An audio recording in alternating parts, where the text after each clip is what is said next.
The question was, how long do you think menopause lasts?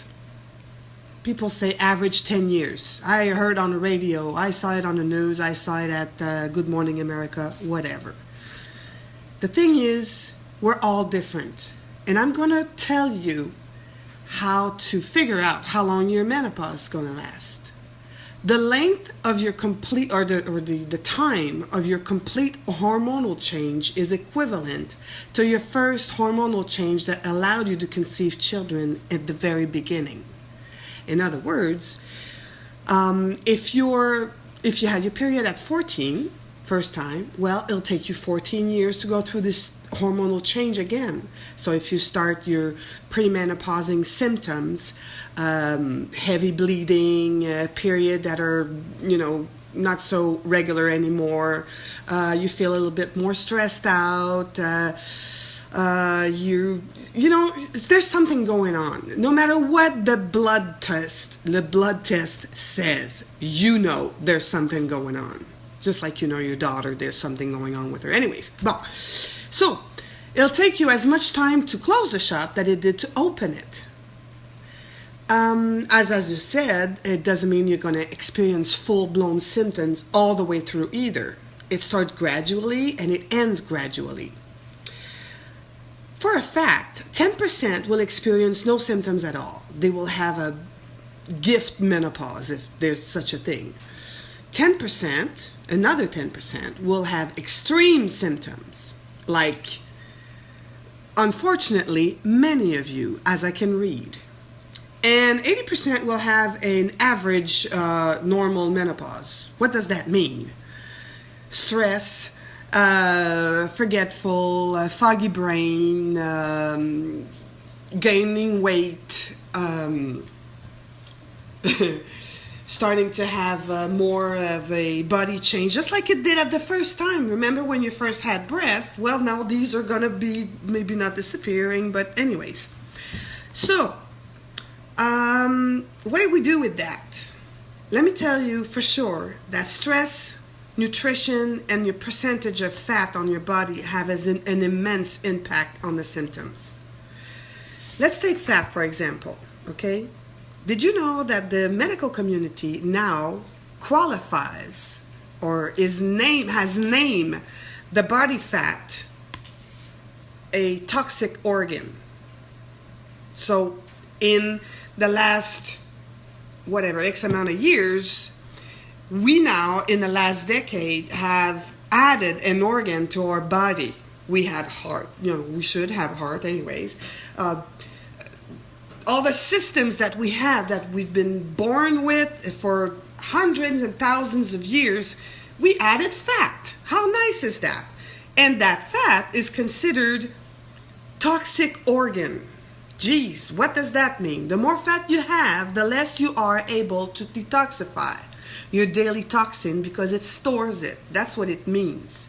Your body is supposed to be able to detoxify itself. You shouldn't be doing cleansing of the whatever, and if you eat properly and you have good healthy lifestyle, it should be doing the job by itself. You have some sort of doctors in there that are just fixing things. Like when you cut yourself, it will heal. It should heal. It's the same for the inside. However, when you have an extra toxin because of the way you eat and how stressed out you are, and you're going through, maybe you are taking HRT and you're adding to the loads of toxic hormones that are in your bodies. Anyways, we'll get back to that. So the fat is preventing or taking this privilege that the body has to detoxify itself because it stores the toxins. Okay? So, what do you do with that? The thing is, when it comes to menopause and when it comes to hormones, and what you need to know is that our body produces hormones every 4 hours on average. Okay? Let's take testosterone for an example. Testosterone hormone works with the heart. Okay? So amongst other things, but we're going to have a simple example here. It works with the heart. So your body produces the hormone, the testosterone, and it goes into the heart, the organ, and it does the job. And when it's done doing the job, it exits the organ in a toxic form. Okay? So in order for you to eliminate that toxin, as I told you before, we're supposed to do that. We're made to do that. Well, it goes through your gastrointestinal system. It goes through your kidneys and your liver. And when it's methylated properly, it will exit the body through your stool and your urine.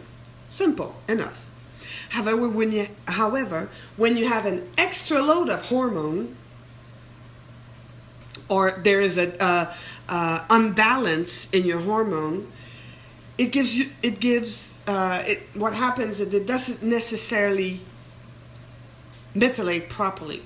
So this toxic hormone goes back into the organ it was supposed to be going to the first time. And it goes on and on and on. And at one point, if you're not able to detoxify yourself properly, you will begin to see side effects of those toxins that you have. And I say, and I quote, hot flashes and foggy brain and having a hard time concentrating and making decisions and not sleeping well. Actually, not sleeping well, that's mostly due to the fact that you have hot flashes. Sometimes I read some of you have it like every hour. How can you, well, I'm not going to dramatize because y'all do that really well. At one point, it will degenerate into your lifestyle and your quality of life, and therefore you will have a chronic fatigue and you have problems because you're tired, you can't concentrate, and if you can't concentrate, well, you forget things, and there is a link between those symptoms. And if you can fix at the bottom of the ladder, if you can, in the foundation where it starts, then you can obviously eliminate all sorts of other symptoms, not all sorts, but many other symptoms, and that will make your quality of life better all the way around. Yours and your partner and your children and your co-workers and so on, and blah blah blah. So that was what I had to say about what was the question again? How long does the menopause last? I hope it helped. Y'all have a really nice evening. Ciao.